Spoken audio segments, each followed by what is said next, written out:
I can't believe it, but 2024 NFL best ball tournaments are about here. NFL draft is about to kick off, which means we got to be locked in, ready to roll when these tournaments drop this weekend and beginning of next week. So everything we need to do to for the first wave, the first week, the first few drafts we do in these main best ball tournaments, that's what we're going to cover here today on Spike Week. Let's do it.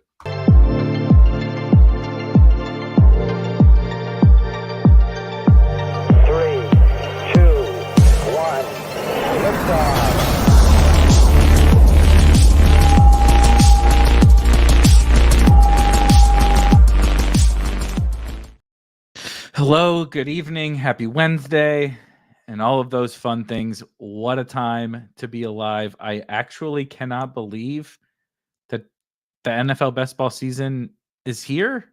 Like, it feels like I remember. So I'm sitting in my office.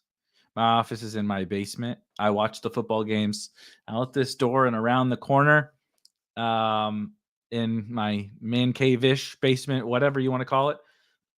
I remember sitting there sweating week 17 of this past year like no other, pacing around. I remember those games like vividly. And we are now about to start drafting the main tournaments. Of course, we here, you guys, the folks in the Discord, we've all been drafting teams in the big board and the early, the little board and the whatever the hell all these tournaments are, early drafters and everything. But it's wild that we are already here. And so I wanted to have this conversation today because NFL draft starts tomorrow. Of course, there's a lot of things that are important that will happen tomorrow night. I would say the biggest and most impactful things will happen Friday, Saturday. But we'll see. And Best Ball Mania will launch over the weekend. I'm not exactly 100% sure what day drafters will launch. I believe DraftKings is like the 3rd or something like that. Somebody posted in the Discord that they're running satellites already in their DFS contest, so we can expect early May for the DraftKings. So it's all coming quick, and it comes so quick that it's really, really, really easy to just new tournament opens, let's fire some drafts. New tournament opens, let's fire some drafts without like a plan or without taking a step back to think about like, okay, so how do I want to attack this? What are the mistakes that I made before or the lessons that I learned that I'm trying to put into play? I wrote about that today. We're going to walk through a little bit of that. I'm going to pull up some of my teams from the beginning of Best Ball Mania last summer, and you can see just how truly god awful these were. And just look at a few things that maybe we can take and put into, if we're going to be drafting this weekend, if we're going to be drafting next week, which of course we are, what can we do? How can we be prepped and ready so that we don't just go in and maybe screw up a couple of these early drafts just because we're excited and didn't have a plan? This is funny. Melch says my plan is to overreact to every pick and trade. Isn't that? I think that's what we're supposed to do.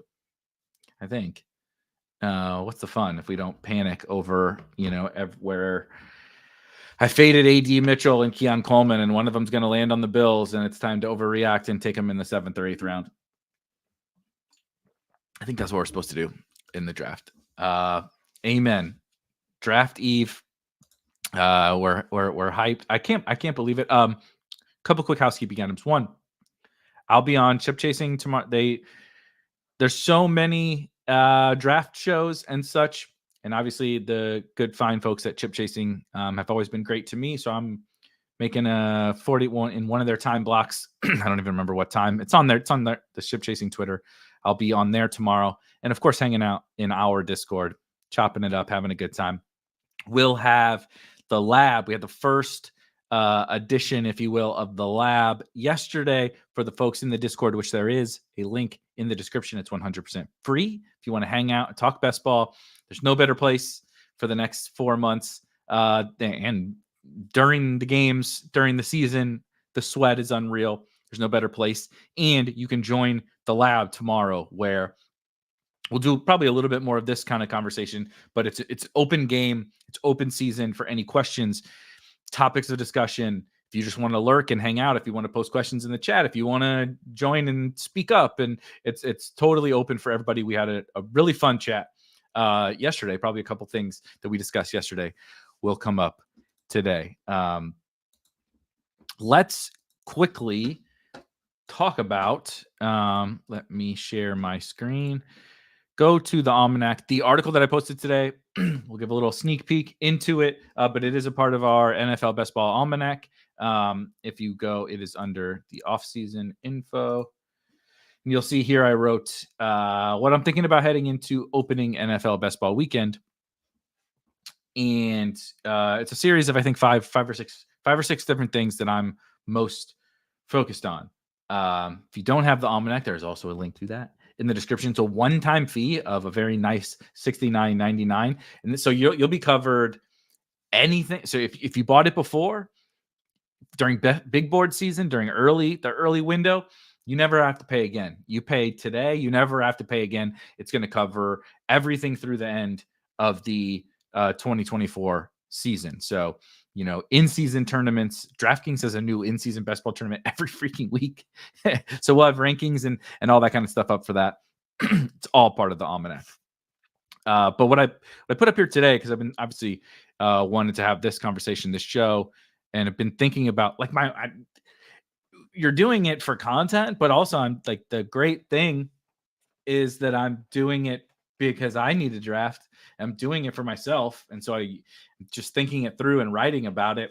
But I need to have my own plan of attack. And I won't read the whole thing, but a couple of the points that I made in here that I think were like the most important is people, we just want to draft. It's fun. When the tournament launches, it's just like, it's exciting. And people will say like, oh, I'm going to, there's this big edge in drafting early, right? People are like, look, I got Sam Laporta in the last round. I got 2 years ago. I'll never forget one of my best tweets of the year. It wasn't like actually a good tweet, but it was the very first day of Best Ball Mania 2 years ago. Very first day of Best Ball Mania, I hop in one of the first drafts. ADP is all screwed up. And by screwed up, I mean, it's not ADP, right? It comes preloaded. I talk about that in this article as well. Comes preloaded. So like the rookies, some of the rookies have an ADP of 0. Some of them don't. I don't really know where the ADP necessarily comes from. Each site kind of handles it a little bit differently. And so you just know it's not right. You don't need to worry too much about the ADP, certainly on guys later in the draft. So like 2 years ago, I should have pulled this up actually, but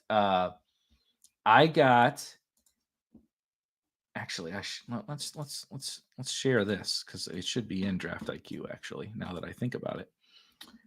So 2022 Best Ball Mania, sort by draft. Yeah. All right. So let's look at these first couple of teams. So May 1 launch date. This was May 1 was the launch date in 2022. So I drafted, that's three teams on day 1 in 2022. There's a couple of really, so here's the best. The very first team I drafted, 2022. Kyler Murray. So you can see quickly on your screen, it got 8th. it got 8th in its pod, but you can probably pretty quickly find out why it got 8th. Javonte goes, Javonte, JT, Kyler wasn't going to do. Daniel Jones was actually quite good. Let me see here. Had, of course, my guy Gabe. Will Fuller. Of course, Rondale was useless. Sterling Shepard got hurt again. But what I wanted to point out was Sky Moore. You want to talk about closing line value, ADP value, taking advantage of the initial ADP. Like I did it in all of this. Now, Alberto ended up falling, and some of these guys ended up falling.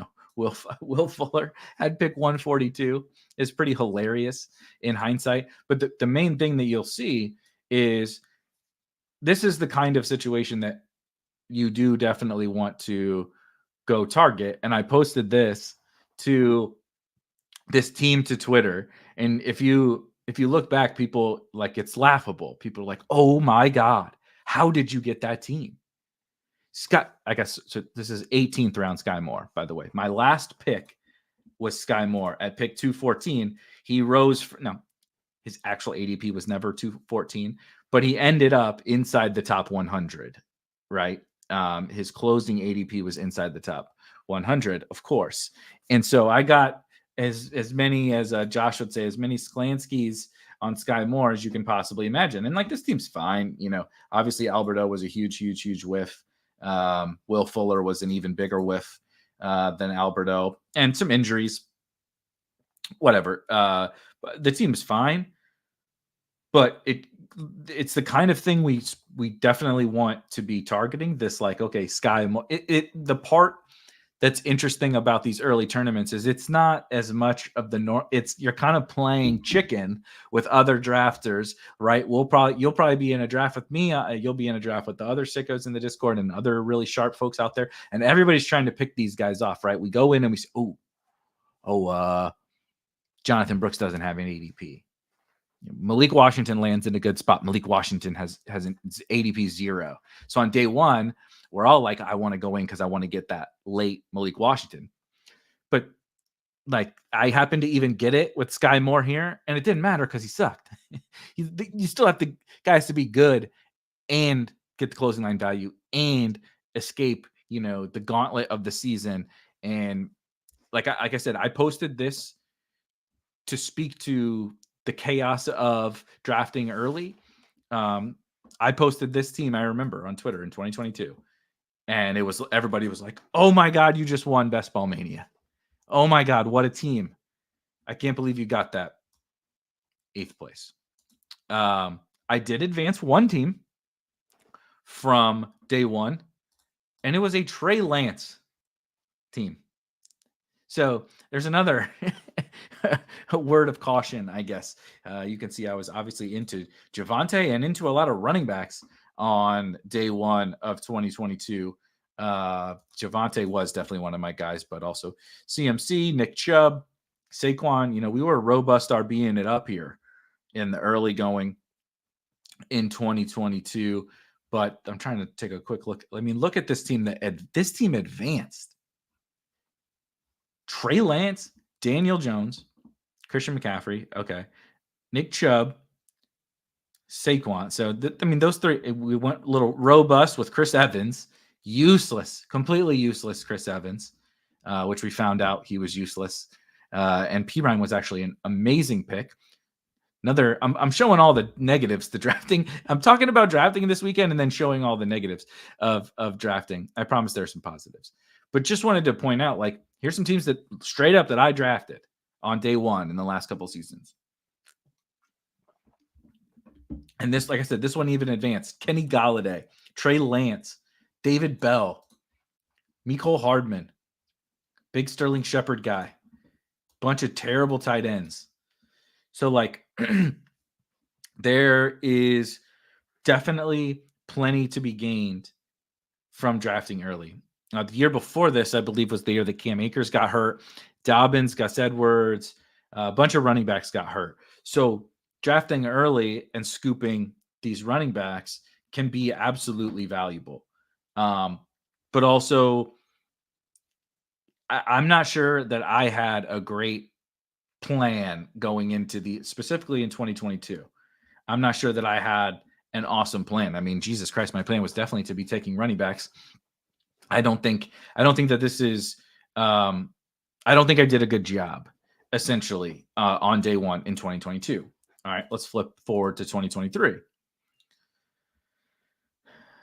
Still draft date ascending. So I only I remember this. I only drafted one team right away. Again, running backs early.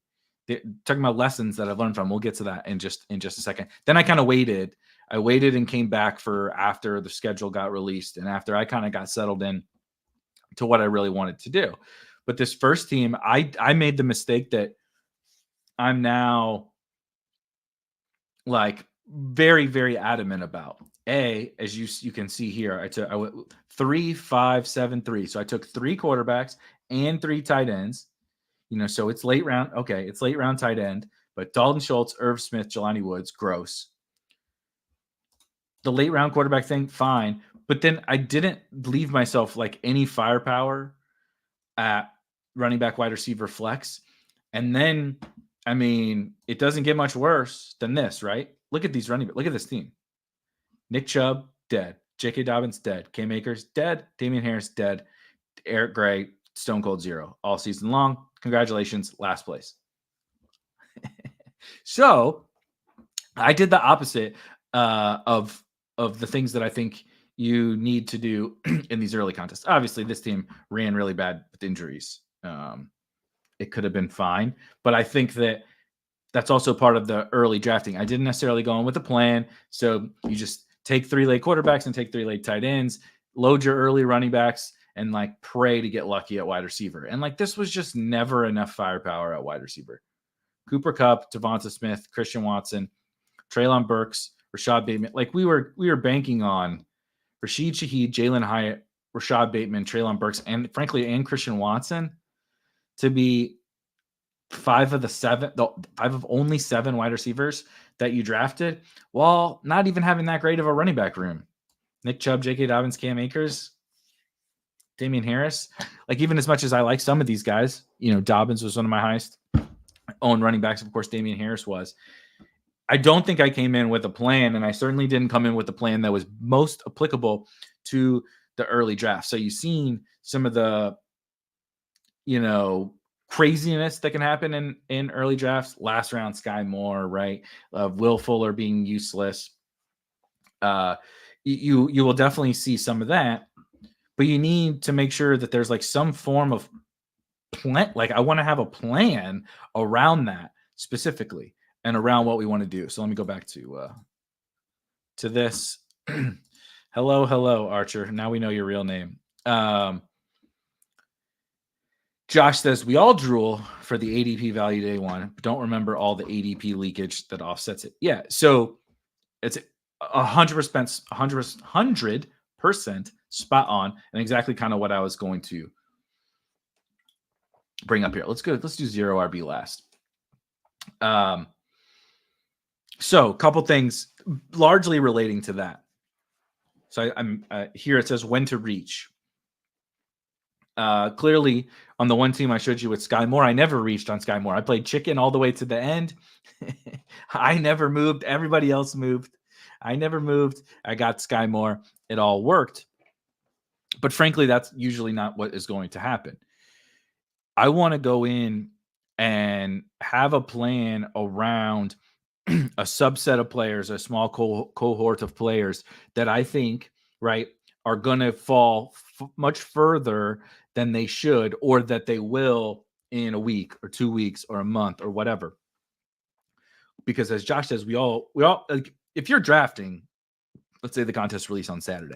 If you're drafting on Saturday, you're drafting because you're trying to get this combination of players that is never going to be attainable again in say Best Ball Mania, right? If you draft in the next week, like the whole reason you're doing it is because you're trying to create some form of a super team. The super team either comes from injuries happening over the course of the offseason or new information coming about, right? Some 18th round pick is actually the starting running back on a team. Hello, Kyron Williams. Some starting running back gets hurt, or a running back that's in a ambiguous backfield gets hurt, and someone else benefits, right? Najee Harris goes down. Jalen Warren is not a 8th, 9th round pick anymore. He's a 3rd round pick. And so you've now created this team that's not possible anymore. And obviously you got a guy who's valued much higher, much later. A few years ago when this happened with Cam Akers. So back then it was Cam Akers, the starting running back of the Rams, Darrell Henderson as the backup running back from the Rams. Henderson was going anywhere from the 12th to the 14th round early, kind of settled in somewhere around the 12th round in best ball drafts. Cam Akers tears his Achilles over the summer. Darrell Henderson gets up to about the 4th round. So that is a reason to draft right now. 100%. There's nothing wrong with drafting right now, understanding that injuries do occur. We're not rooting for them for any individual player, but we're playing this game to make money. It is what it is. They're going to happen. Might as well make money at them happening. And then, so not even just injuries, right? The new information, the Kyron thing, but also the market figures shit out. Like the Sky Moore thing. Sky was not a last round pick in those drafts. He had no ADP when it gets loaded.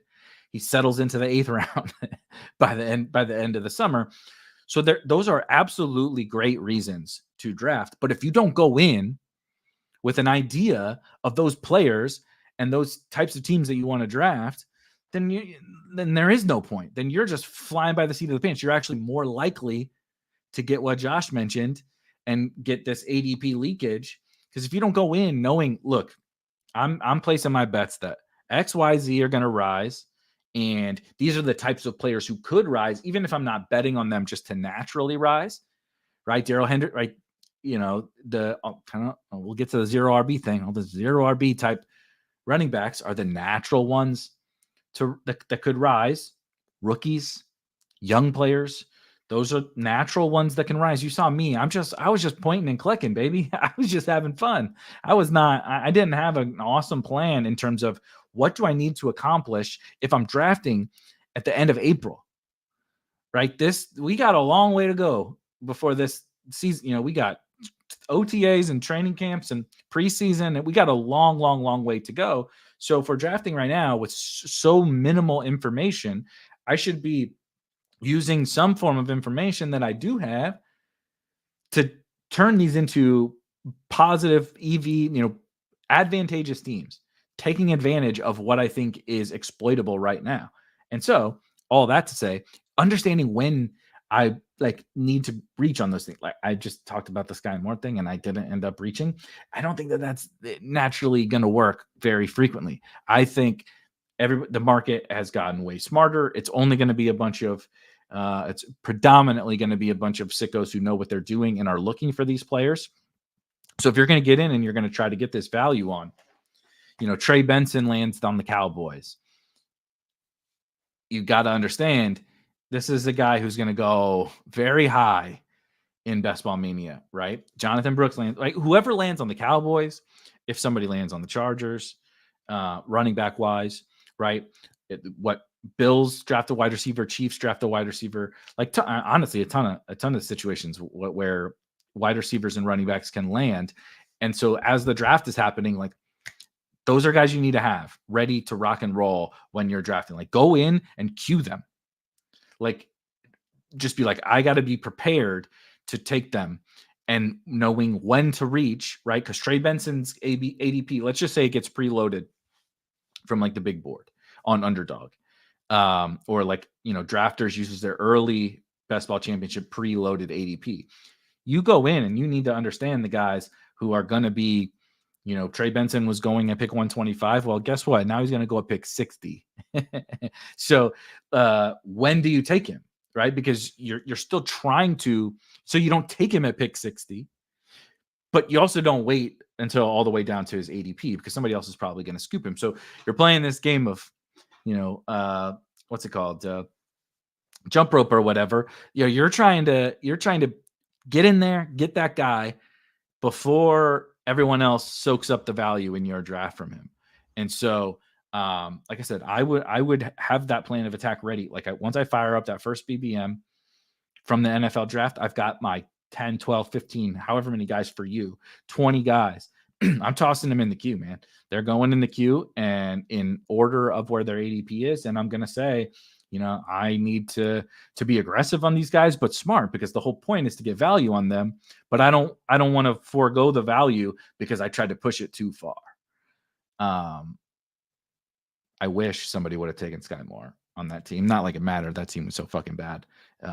Anyway, but you see what I'm saying in terms of like the reaching thing, and it's going to feel uncomfortable, and which goes to the next point of this ADP traps thing. If you think about that. These are probably the two biggest things.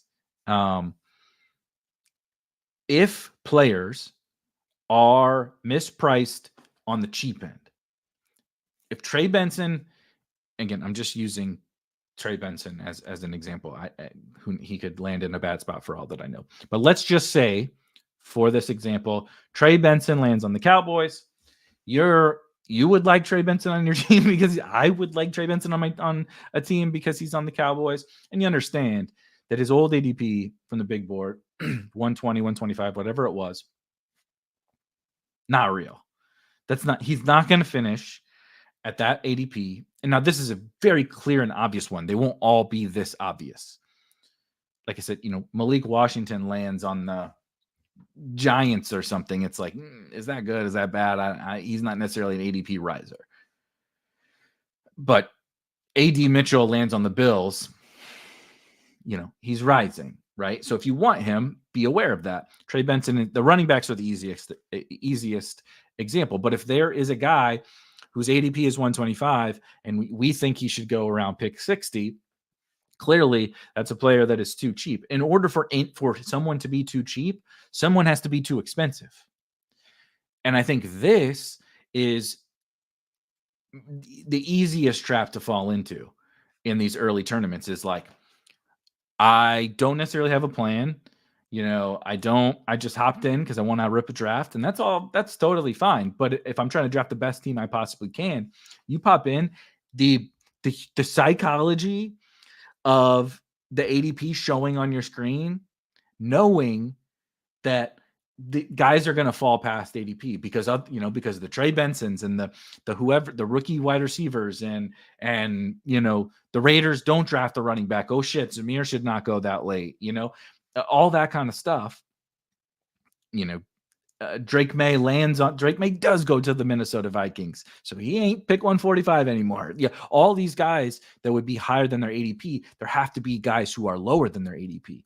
So as you keep going on through the draft, it's going to be like, oh look, I'm getting 16 picks of ADP value on whoever, right? It's like, you're not though. You're not. It's showing you that on your screen, but it is a huge trap. It is a monstrous trap. You're not getting any value from them. What is their ADP is showing on there is not where their ADP is going to close. If anything, it's going to continue to plummet, and you're getting a horrible value on that guy.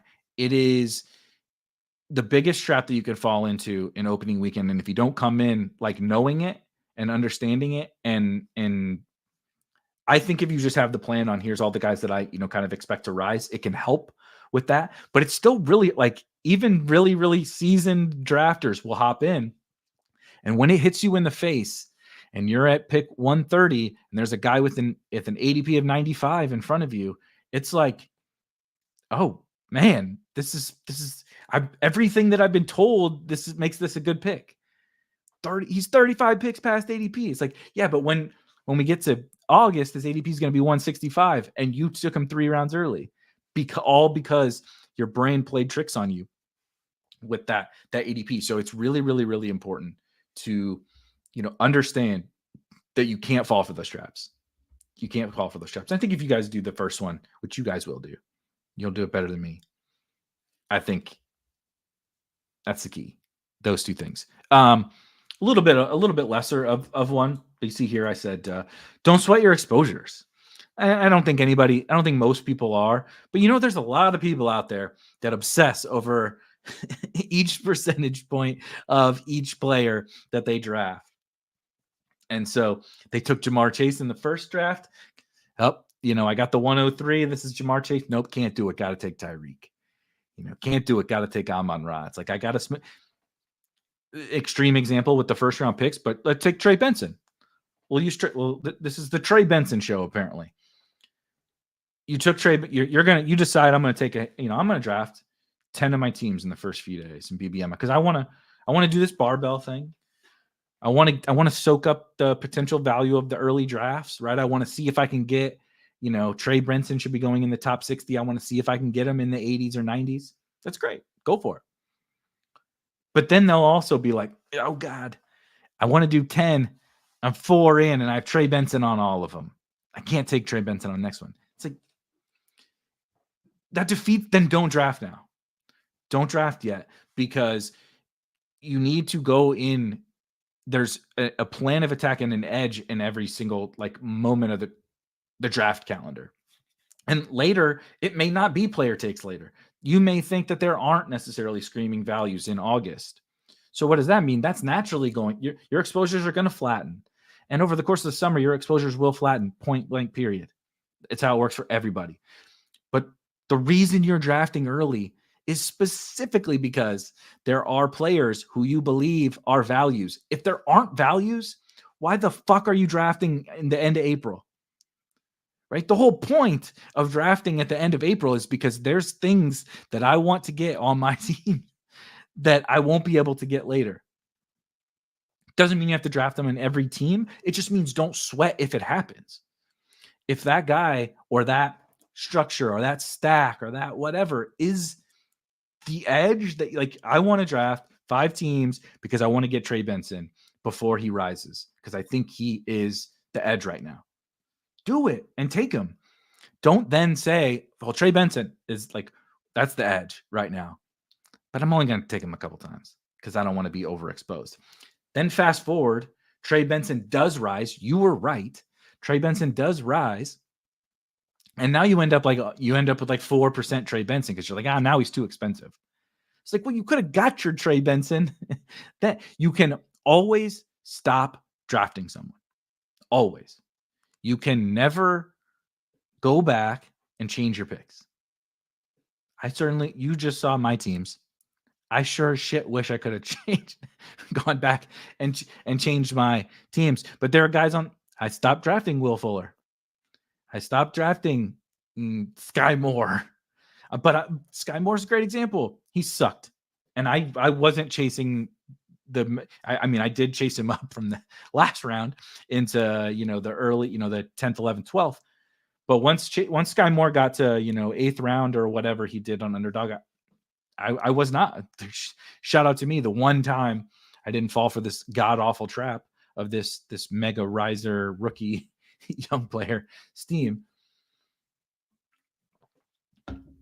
But you cannot go, but like, I'm happy I took him in that. I know it sucked and that team was laughable. That team was so bad. But I can't go back and get Sky Moore. Like, what if Sky Moore hits? Then you are happy you got that, right? The Trey Benson thing. Trey Benson hits, you're happy you got that pick 100, Trey Benson. If he busts, so be it. You don't have to take him later at pick 50. And I didn't take Sky Moore at pick 85 later. But when I did, at least I got him in the last round, But you can't go back. Don't sweat your exposure. Don't do it. There's plenty more months and plenty more drafts to sweat our exposures when we got hundreds of teams and we're telling ourselves bullshit galaxy brain stories about why we're going to draft some player or we're going to draft, Eli Mitchell with Christian McCaffrey because CMC is going to get hurt for 3 weeks and my team's not going to advance if I don't have Eli Mitchell. But then he's going to come back for the playoffs and he's going to be low and he's going to smash. Like, we're going to do that bullshit for months, right? It's all dumb, but we got plenty of time to figure out how to galaxy brain ourselves on and off of players. Don't do it now when they are the reason that you're drafting. Here, can I give you? This is funny. The question for the audio listeners: what does Erik know about Trey Benson that we don't? Can I give you my Trey Benson? I never really talked about Trey Benson. I don't think I talked to Crane for 4 hours about rookies, and we didn't really. I don't even know how much we talked about Trey Benson. A little. You know what my Trey Benson take? The next in a long line of Mike Norvell running backs that is big, athletic, fun, productive, looks like he should be good, and is not going to be good. He's not. So Mike Norvell, for those that did not know, was the Memphis coach, and now is at Florida State. The line of Memphis running backs is hilarious, and they were all unbelievable in college, from Antonio Gibson to Darrell Henderson to Kenneth Gainwell to Patrick Taylor to and Blake Watson is there now, and Mike Norvell is not there. Long list of these guys that keep coming from Memphis that you're like, my God, all they did was put up monster numbers. Yeah, Tony Pollard. Thank you. I knew I was missing somebody. Shuby mentions Tony Pollard. All those guys came from Memphis. Pollard, Henderson, like I said, Patrick Taylor. People probably don't even understand how good Patrick Taylor was at Memphis. Darrell Henderson averaged like 8 yards a carry. He was unstoppable at Memphis. And Trey Benson could never really, even in like big games, they would never like 13 touches. He looks good when he gets the ball, but there has to be something about I think Mike Norvell knows how to run the football, throw the ball to running backs, scheme things up in college football. He's had a lot of success at both Memphis and Florida State. Every running back that's ever touched the field for Mike Norvell has been awesome. So I think that's something. It's not nothing. I don't know how much of something, but it's not nothing. And then I can't shake the fact that if you are so good at the college level, that you're so good at the college level that you're going to be an NFL like big time producer, maybe not a star, but you're going to be a big time producer at the NFL level. I can't wrap my head around your college coach not making it a priority to give you the ball. That doesn't smell test doesn't pass it. That doesn't make any sense to me. Like, look at all these guys that get way too many touches in college, including Christian McCaffrey. Like, these guys get tons of touches. Jonathan Brooks got hurt because he was getting 25 touches every week. Jonathan Brooks had a 5-star, big-time CJ Baxter freshman running back behind him, and they were like, nah, we got to give Brooks the ball, man. He's too good. He's too good. Trey Benson, his college coach, is like, let's get the 4th running back. He probably needs 6 touches. Let's get, I forget. Let's put Jaheim Bell in the backfield. Swing it out to him once. Like, I don't know. He big, fast, strong, impressive numbers from an efficiency perspective for Trey Benson. I just can't shake the feeling of the Memphis thing and the Mike Norvell thing. So it's not Memphis, it's the Mike Norvell thing. And then this idea that, like, if he's so good, why don't you give him the ball? Like, why doesn't he get the ball? It's college. Like, you only have so many awesome NFL football players on the team, even at Florida State. If he's one of them, give him the fucking ball. But they didn't. So maybe that's Mike Norvell, but he gave those other guys the ball. Kenneth Gainwell was getting 25 touches. Kenneth Gainwell at 185 pounds, and he wouldn't give it to Benson in the ACC. I don't know. That's me. Excuse my Trey Benson rant, but I have concerns, needless to say. I didn't draft a lot of them, and he could very much be the big board. I'm just going to close the laptop on the big board because Trey Benson's on the Cowboys or the Chargers or whoever. All right. With all of that being said, a couple things I do want to do. We'll pivot to a different running back besides Trey Benson. But the two things that I think are the I'll come back to this. This is an awesome question by Kyle. So Kyle says, will there be Eliminator rankings and content? So first, content, yes. We are planning to do strategy content around all of the different forms. I also suspect there's going to be even some more new ones. I think we may see I can't give away all the goods. I think we may see some new formats as well on some of these sites that are not the same tournaments that we've seen, like not even like Eliminator, but Eliminator, weekly winners, those kinds of contests. Yeah. And I, quite frankly, selfishly, because I want to play them a lot more. I was, by the time those tournaments came out last year, I'll be straight up with you. We were reaching burnout stages, and I saved, which I'm going to probably do this again this year. I saved a lot of my DraftKings and Drafters drafts for the end of the summer, which, like I said, I do still want to do. But I was like, I already drafted, 300 underdog teams. I got 200 more to draft on these other teams. Do I want to fully go all in? Because once I'm in, It's like if you guys drafted NBA playoff best ball with me, it's like once I get into it and MLB and stuff, like I'm in, man. There's no holding back. So I didn't dive all fully in to the Eliminator and weekly winners. And frankly, my weekly winners teams, I think, sucked. But to this question, yes. I haven't figured out exactly what we're going to do with rankings yet. The content will come first. And if there needs to be a differentiated ranking set for things like Eliminator, things like weekly winners, there will be.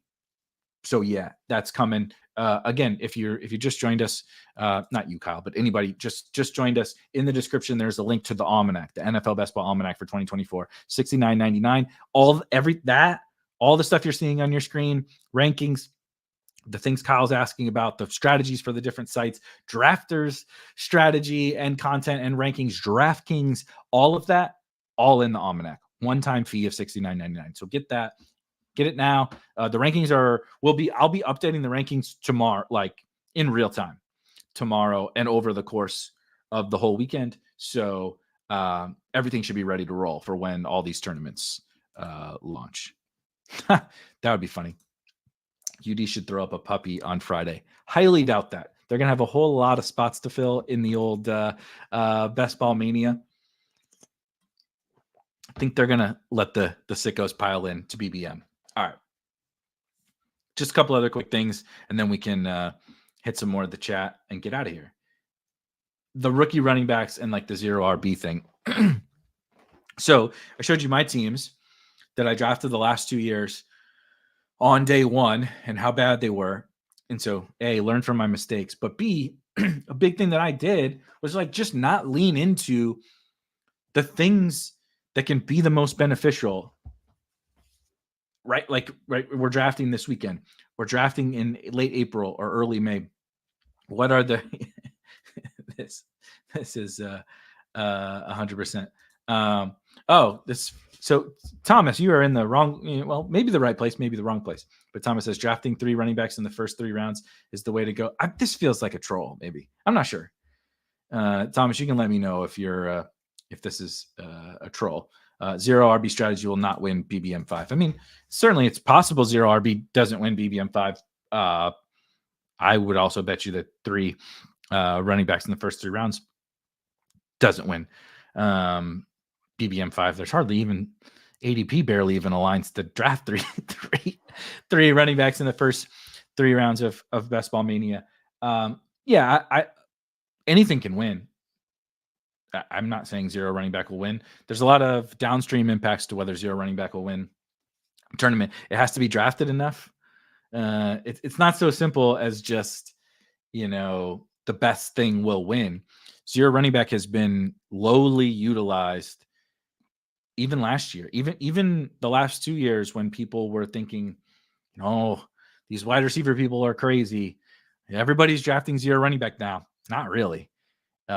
It's still very lowly utilized. People cannot help but take a running back in the first 1, 2, 3, certainly in the first 4, 5, 6, 7 rounds.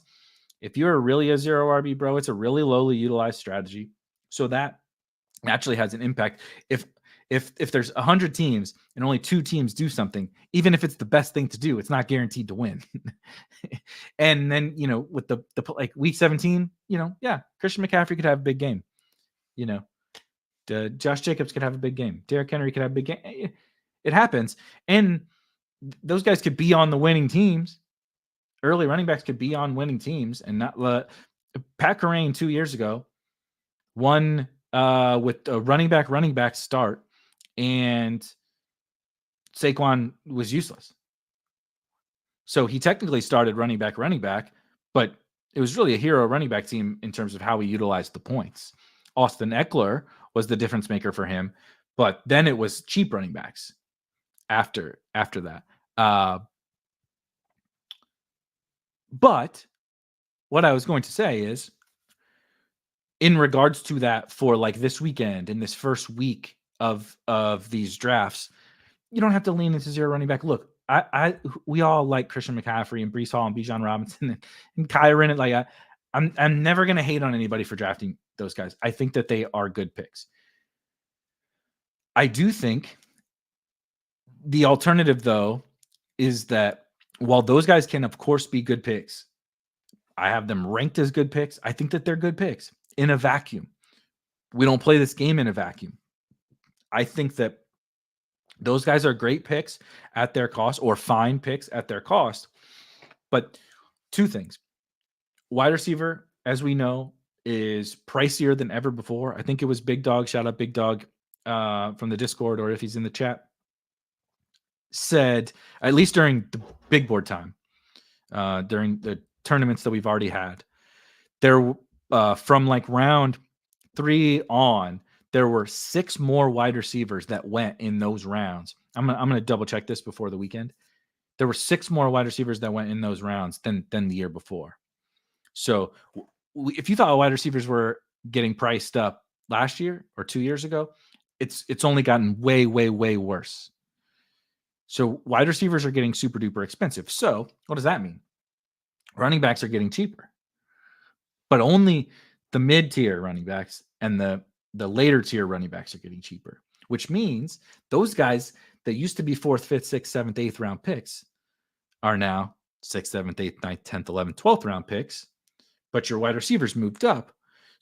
And yet the early round running backs haven't budged. They're all the same price. So you start to do this balancing act and you're like, the best value from round 5 on is always a running back, give or take. And wide receiver is horrible after round 5 or 6.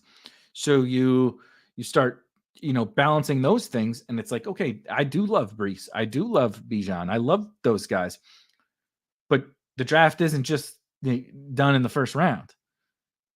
The running backs I also love, Chase Brown and Jalen Warren or Najee Harris and Zach Moss or Devin Singletary and James Conner and, Zamir White. I like all those guys too. And then I also like Jamar Chase and I also like Tyreek Hill and CeeDee Lamb and Amon-Ra St. Brown. I would assume everybody likes those guys too. So we'd rather have the starting workhorse running back on a team at pick 120 plus CeeDee Lamb, or the starting workhorse running back on a team in the first round plus Quentin Johnston. like I can tell you which side I would prefer, but that's part of the math. It doesn't mean to fade those running backs. But in particular, again, at this time of year, this is also the time of year when running backs are the ones who not only do they have that dynamic we just talked about in terms of the wide receiver versus running back pricing, wide receivers can't really gain much value over the course of an offseason. Some, a little bit, and some guys will rise and some guys will fall. And we want to draft the guys who might rise, this weekend. But they're not going to, like, if CeeDee Lamb gets hurt, Brandon Cooks is not going to not be Brandon Cooks anymore. The offense is going to be shitty is what's going to happen. Sure. Does Brandon Cooks gain a little bit of value? Yeah, probably. So does Jalen Tolbert or whatever rookie wide receiver the Cowboys draft. It's not that they don't gain any, but what you gain in projectable volume, you also lose in efficiency because you just remove one of the best offensive players in the entire NFL from an offense, right? If you remove, so the Celtics are playing right now. If you remove Jason Tatum from the Celtics, generally speaking, one of the other Celtics is just going to pick up some points because even though Jason Tatum's awesome, they're going to score 110 points every game. They're just going to move those. They may not win. They may not win as much, but they're generally going to score 110 points every single night. Easy peasy. In football, it doesn't work that way.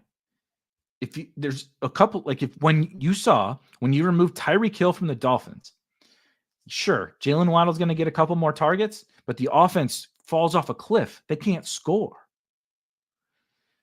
I would rather lose 3 targets and score a touchdown than gain 3 targets and never score a touchdown.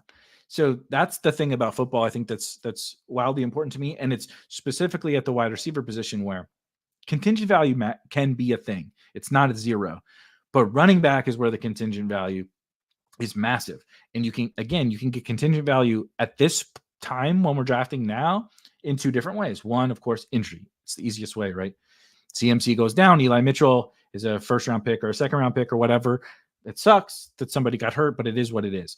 So next man up at running back. He's not Christian McCaffrey, but he's going to produce a shit ton of fantasy points because he's getting the football in a 49ers offense, point blank period. But we also have the uncertainty, and injuries can also happen in ambiguous situations, right? Zach Moss goes down, Chase Brown moves up. It's not just workhorse and then backup. But we also have the ambiguity can be something that plays out in your favor over the course of the offseason too. And Kyron is the easy example from last year. We didn't even know Kyron was the backup at this time last year. And then over the course of the summer, you're like, oh, okay, he's definitely the backup. Oh, he's the third down back. Oh shit, I think he's the goal line. Oh shit, he's the starter. He's just the man. And like you learn the new information. And it was true the moment Best Ball Mania launched. We just didn't know it. It wasn't that a situation changed like through an injury. We just didn't know. Sean McVay loved Kyron Williams. And we did know that a little bit. I'm a little mad at myself for not knowing that one. But we'll get to that and tons more content. I'm trying to diagnose a lot of those later round running backs better than I did with the Kyron Williams thing, because we did kind of know it. He was getting to play week 1 as a rookie, and they talked him up a little bit, and we figured it out here. Shout out Kyron Williams. He made us all a lot of money. It was beautiful. But I want to be even better about finding some of those guys. So you can find Kyron Williams-ish type players. Doesn't have to be him. I mean, I just mentioned Eli Mitchell.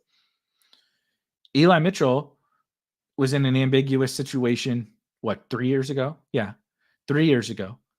Everyone on planet Earth thought it was Raheem Mostert and Trey Sermon. And it was Raheem Mostert, but it was not Trey Sermon. It was Raheem Mostert and Eli Mitchell, which is funny because Eli Mitchell was also a rookie that year, same as Trey Sermon, but was almost never drafted. Despite the fact that, yes, Trey Sermon was a second-round pick. Okay, he deserves to go ahead of him. But, yeah. And Tyrion Davis-Price, there you go. That's who it was, right? It was Sermon the year before. Yeah, Sermon the year before, then TDP. I can't keep all these bum Kyle Shanahan running back straight. You get the point. Before Eli Mitchell popped as a rookie, he was a rookie on the 49ers, but absolutely nobody took him. And over the course of the offseason, the fact that the situation was ambiguous, the next thing you know, he is actually the next man up. And so those are the kinds of things that typically are going to benefit running backs, but it's not going to benefit a first round running back. The only place for a first round running back to go is down. The only place, for a last round running back to go is to stay the same or to move up. And so I want to be leaning into that. And I showed you 4 teams that I drafted in the last 2 years on day one that did not lean into that. And you see, I advanced one of them and it sucked. It had Trey Lance. I have no fucking idea how that team advanced, by the way. But my teams were terrible because I did this all backwards. So I'm speaking to you from look at the horrible teams that I drafted and the mistakes that I made. Not look, I know everything. Like, no, actually, I sure shit didn't know. And I think we, myself included, can learn from the mistakes that I made. And so that running back thing is very true. But then specifically, I just realized that there's a little bit of a typo here on the rookie running backs thing. Shout out to me. The rookie running backs are the spot, though, where not only is that a running back thing, but it can specifically be a rookie running back thing. The rookie running backs are the guys who can, I believe, emerge the easiest from these types of situations and will be the cheapest specifically this year. Now, there's caveats to all this shit, and there's definitely caveats to that. My highest owned running back in the big board's Ronnie Rivers. I'm still drafting Evan Hall. I was drafting Chris Rodriguez. Like There's going to be veteran running back values as well, but it's more of we know that they're the backup, or we think that they're the backup. The rookie guys have this range of outcomes, which is far different. Where how often is this going to happen? Not often, but Eli Mitchell has that potential, right? Because he was that rookie in an ambiguous situation. Yeah, I mean, Shuby mentions Zach Evans. This is actually, it's funny you say that, because this is what I'm talking about, but in the inverse. The market said there's this new rookie. We don't believe in Kyron because we didn't see it last year, even though it was an injury as to why we didn't see it. The market didn't believe in Cam Akers. And then the market decided they didn't believe in Kyron Williams. So they just said, Zach Evans. Okay, here we go. And I don't think that was completely wrong, but I think when we look back and we process all of the information about Zach Evans versus Kyron Williams, it was much more in Kyron Williams' favor. This wasn't a fifth-year veteran. This is a second year. This is a second-year running back with even more draft capital than Zach Evans, who the team clearly liked. So it's a great situation of taking in all of that. But when I'm going to lean into it the most is definitely with more rookies. And I'm saying that specifically now because I think they're going to, other than the guys who go to the Cowboys and the Chargers, whatever, these rookies are going to be free because everybody thinks that they all suck. And there's only so many landing spots that are appealing. So when I go in and I'm like, am I going to take, we had this conversation in the Discord today. Am I going to take, am I going to take KJ Osborne in the late rounds, or one of these rookie running backs who maybe the situation he doesn't have a very clear path to being anything as a rookie, but neither did Eli Mitchell. Right. And I would rather take the shot that I find Eli Mitchell than be like, well, I guess KJ Osborne's going to run some routes type of a thing. And so I think that the rookie running backs can help with that. Demo Zone says, sounds great in theory, but when your flex is JSN versus James Conner, you're just funding these contests. Yeah, I mean, James, I'll take both. I think I mentioned James Conner as a good pick earlier, and he fits in the zero running back teams. I think James Conner fits this. But yeah, if you whiff, James Conner, we can always do this thing where we pick a guy who whiffed on one side and a guy who hit on the other. But this goes both ways. You could also pick the guy who hit on the JSN side and pick the running back who whiffed. On Underdog, there's a reason why we draft zero running back, by the way. James Conner is a great example of this. Frankly, so is JSN actually kind of fits there too. Underdog is great for running back scoring. It's very difficult for top end running backs to truly separate from mid to tier and late round running backs. James Conner being one of those examples. Rashad White being one of those examples. Najee Harris at his new price being one of those examples. Devin Singletary being one of those examples. Kyron Williams being one of those examples, and on and on and on and on down the list. Raheem Mostert, Devon Achane. You can flex those guys by drafting zero running back and then fill your 3 wide receiver spots with superstar wide receivers. I can win the flex with a zero running back team doing exactly what you're saying. I don't have to start JSN. You know why I don't have to start JSN? Because I have 7 amazing wide receivers. You know why you have to start JSN? Because you drafted 3 running backs in the first 3 rounds, and now you're not even using James Conner's score or James Conner's score. You drafted James Conner on your RB start, and James Conner is taking out your second round pick, and you need JSN because you don't have any good wide receivers. Whereas I am using, last year, my best team, my 2 every week starters at running back for most of the season were my last 2 running backs selected, Kyron Williams and Chuba Hubbard.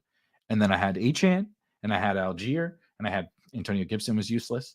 And I had sprinkles through of these different other guys. But when you hit on mid to late round running backs, there is almost nothing more valuable in best ball than especially on Underdog, than mid to late round running backs that hit in a big way. It's not usually going to be Kyron Williams, but it can be Chuba Hubbard. It can be Raheem Mostert. Everybody gets mad. I don't want to say this, but I've seen people push back on, well, we're probably not going to get another Kyron or Puka. No shit. Would you take Eli Mitchell? Would you take Devon Achane? Would you take Raheem Mostert? Like, we get a lot of these guys every year. It does happen. We're wrong all the time. They pop up. And so I think that flex idea, I understand what Demo is saying, but I think that's actually a feather in the cap of leaning into, especially leaning into this new market that we have on Underdog with the absolutely insane wide receiver prices.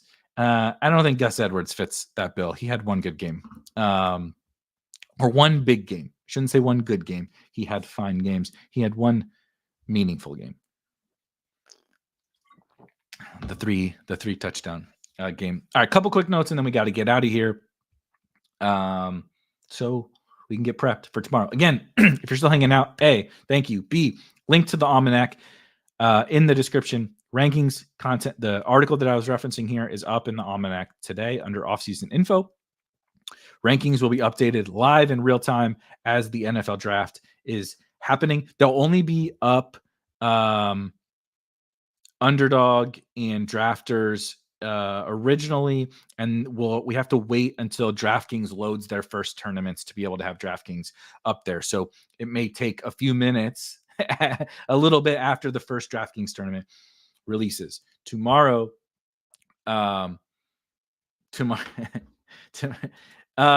we can talk about it tomorrow, Dorito. Come join. Perfect segue. Thank you for setting me up. Tomorrow in the Discord, the lab from 6 to 7 p.m. Eastern. If you're in the Discord, again, there's a link. If you're not, you'll get pinged. I'll ping everybody tomorrow and give a link to the lab. It's totally free. We can chop it up just like we did yesterday. It was a ton of fun. It was a ton of fun. We can get ready for the NFL draft and spitball some ideas. Also, thank you, Bernie. B. Kurt mentions we're going to have Friday morning. He and I will be recording a recap of the first round, our takeaways, things we want to act on quickly when BBM happens. That'll be recorded on Friday morning. And then come check out Ship Chasing tomorrow night, which I will be on. Myself and Jacob Sanderson are joining on one of the time slots. I think one of the last ones. So hopefully that'll be good. We'll be in one of the wide receiver windows of the draft. But that's a lot of word salad, a lot of stuff, a lot of housekeeping. But thank you for joining. That's the show. I'll see you guys tomorrow. Peace.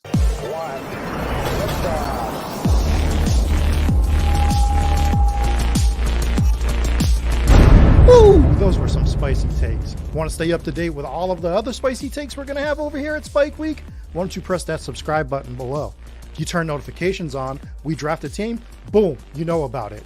We have another spicy take. Boom. You know about it. You can be there. You can draft with us. You want to stay up to date? That's how you do it. All right, we'll catch you later next time here at Spike Week.